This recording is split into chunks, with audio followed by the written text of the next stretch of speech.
approcher, la lumière est mon sauveur. Je ne crains rien. Il est mon rempart et mon ferme soutien. De qui pourrais-je avoir peur? Shalom. Nous avons aujourd'hui la croquette biblique numéro 101 qui est tirée dans le livre de Job au chapitre 11, le verset 13. Il y est écrit: Pour toi, dirige ton cœur vers Dieu et tends vers lui tes mains. Chauffard ouvre donc une porte à son ami.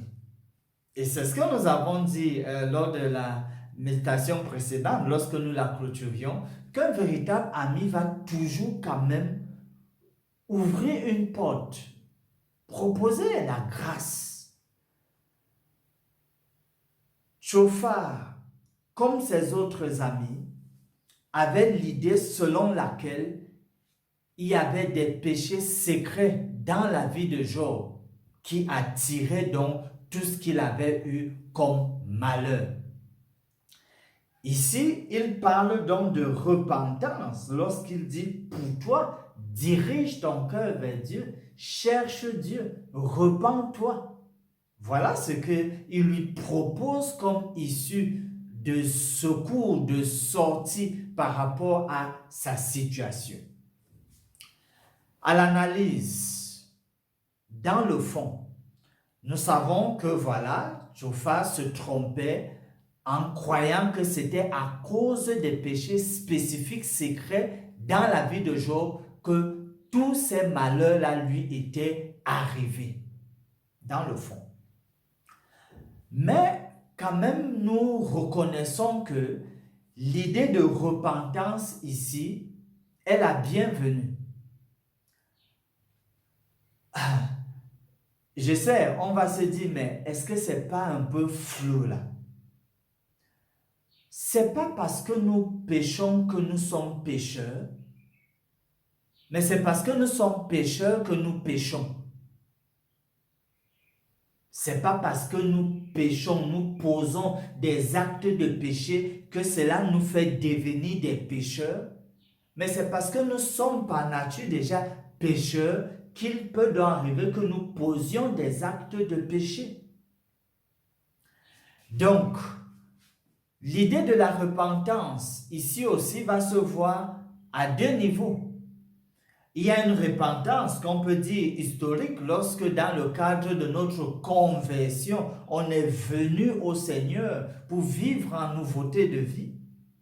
Mais il y a aussi cette repentance qui se veut une expérience quotidienne où chaque fois nous nous harmonisons à lui, à sa volonté. Donc, ici, l'idée de la repentance, l'idée de chercher Dieu est la bienvenue. En guise de promesse, dans Deutéronome au chapitre 28, il y a deux grands mouvements. Le premier mouvement, c'est de dire que si nous menons une vie d'obéissance, cela va attirer la bénédiction dans nos vies. Mais si nous menons une vie de désobéissance, cela va attirer la malédiction. Dans tous les cas, on peut avoir des difficultés, mais il est mieux de mener une vie d'obéissance. Parce que cela permet que nous puissions être en bon terme avec Dieu. Et c'est le Seigneur qui a dit: si vous m'aimez, gardez mes commandements. La force viendra donc de lui seul. Et il est bien pour vous comme pour moi de nous engager à cette vie d'obéissance. Pas pour essayer de mériter le salut, mais parce que nous recevons le salut en Jésus. Finissons par ce mot. Quel autre au ciel avons-nous que toi, Seigneur?